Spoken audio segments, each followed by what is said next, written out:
Shalom, shalom, demeurez tous bénis.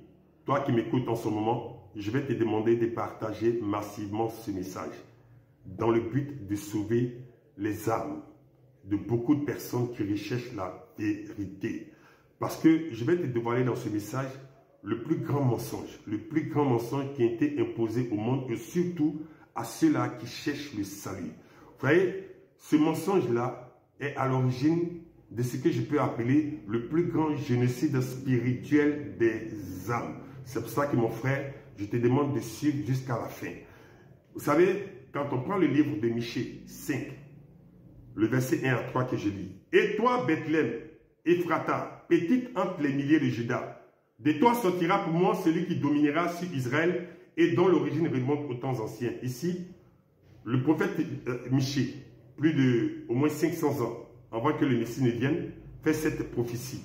Il nous donne la localisation d'où devait sortir ce Messie à Bethléem. Il nous donne l'âge du Messie, c'est-à-dire que l'origine remonte aux temps anciens. Donc, le Messie, bien aimé, ce n'est pas un prophète particulier, ce n'est pas un homme comme les autres. Daniel l'appelle l'ancien des jours. C'est pourquoi il les livrera jusqu'au temps où enfantera celle qui doit enfanter, et le reste de ses frères reviendra auprès des enfants d'Israël. Il se présentera et il gouvernera avec la majesté, avec la force de l'Éternel et avec la majesté du nom de l'Éternel, son Dieu, et ils auront une demeure assurée car ils seront glorifiés jusqu'aux extrémités de la terre. Ils seront une demeure, c'est-à-dire que lorsque le Messie viendra, il aura un peuple qui va dominer. Comment? Parce que le Messie va apporter la force de l'Éternel, c'est-à-dire l'esprit de l'Éternel et la majesté du nom de l'Éternel, parce que c'est avec ce nom-là que les démons sont chassés, que les maladies sont guéries, que la domination va se faire. Mais bien aimé, qu'est-ce qui se passe? Vous allez voir que il y a eu une falsification de l'histoire des Saintes Écritures. Dans quel objectif? Dans le but de permettre à cet esprit-là, que la Bible appelle l'ennemi, Satan, et comme on appelle le diable, de pouvoir atteindre ses objectifs. Bien aimé, et vous allez voir, Daniel 8, chapitre 23 nous explique cela. Qu'est-ce qui se passe à la fin de notre temps? Tous les désordres, les guerres que nous sommes en train de voir. À la fin de leur domination, lorsque les pécheurs seront consumés, il s'élèvera un roi impudent et artificieux. Il y a un roi impudent et artificieux qui va s'élever à la fin des pécheurs. Les pécheurs ici parlent de l'église des apôtres. Parce que Christ a dit, suivez-moi et je ferai de vous des pécheurs d'hommes. Donc, lorsque l'église va dominer sur une période de 300 à 400 ans, sans faire de guerre, pour imposer l'évangile de paix, la bonne nouvelle de Christ, qu'est-ce qui se passe? C'est cet esprit-là viendra.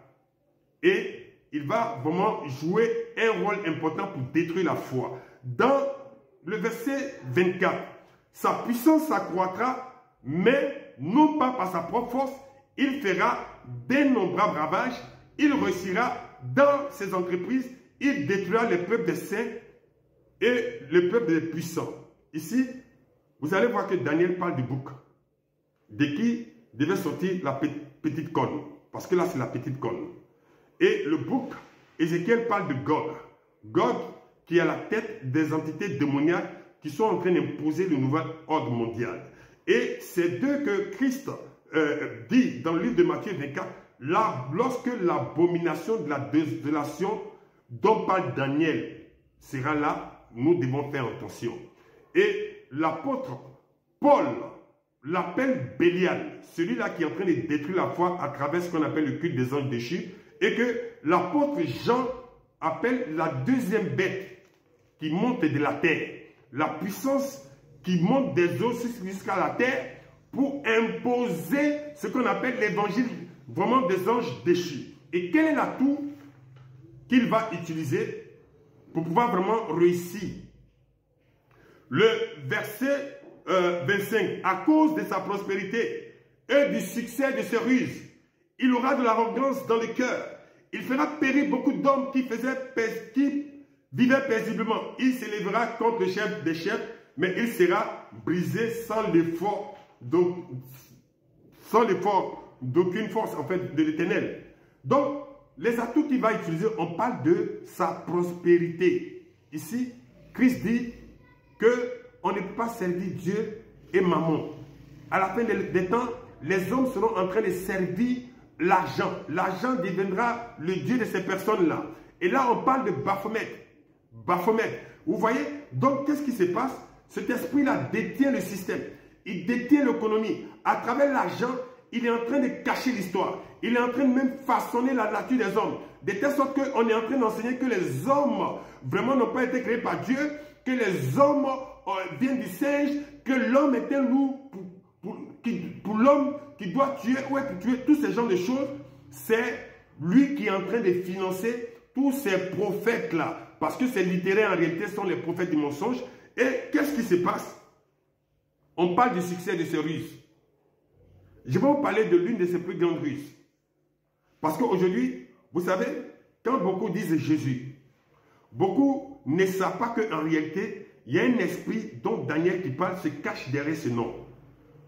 Il parle de ces ruses. Et on dit lorsque les péchés seront consumés. C'est-à-dire qu'à la fin de l'église des apôtres, vers 300 ans, 400 ans, mais qu'est-ce qu'on a constaté? Il y a eu ce qu'on appelle le concile de Nicée, où l'empereur Constantin a créé ce qu'on appelle la religion chrétienne catholique. Et à partir de là, il y a eu la première traduction de la Bible en grec qui a décidé que le nom du Seigneur doit être Yeshua. Vous voyez? Et c'est en 1535, avec la première traduction de la Bible, que ce nom-là est devenu Jésus. D'abord, vous devez comprendre que le nom qui est sorti de la bouche de l'ange, qui est venu du ciel, qui a été donné à Joseph et à Marie, c'est Yeshua. Le nom que Yeshua a donné à ses apôtres, pour que nous puissions vraiment demander au Seigneur et combattre les esprits, c'est Yeshua. Le nom que les apôtres ont utilisé, bien aimé, pour dominer sur la terre, c'est Yeshua. Vous comprenez? Donc, qu'est-ce qui se passe? On nous fait croire que Jésus, c'est la traduction de Yeshua. Non. C'est une translittération. Une translittération. La translittération, ce n'est pas une traduction. C'est une déformation du nom. C'est une déformation du nom. Parce que vous savez qu'en grec, sauveur, c'est sozo. Donc, je crois que sauveur doit être sauteur. Et quand on prend le latin, c'est salvare. Et le sauveur en français, c'est sauveur. Mais vous devez comprendre qu'en réalité, qu'est-ce qui se passe? C'est à partir de là qu'à travers ce nom, on a commencé à dominer les hommes. Vous comprenez? Et qu'est-ce qui s'est passé? Il y a eu des réveils qui ont été faits à travers ce nom. Beaucoup diront oui, que des miracles, des guérisons ont été faits à travers ce nom. Mais en réalité, Satan était démon. Satan fait aussi des miracles. Mais qu'est-ce qui se passe?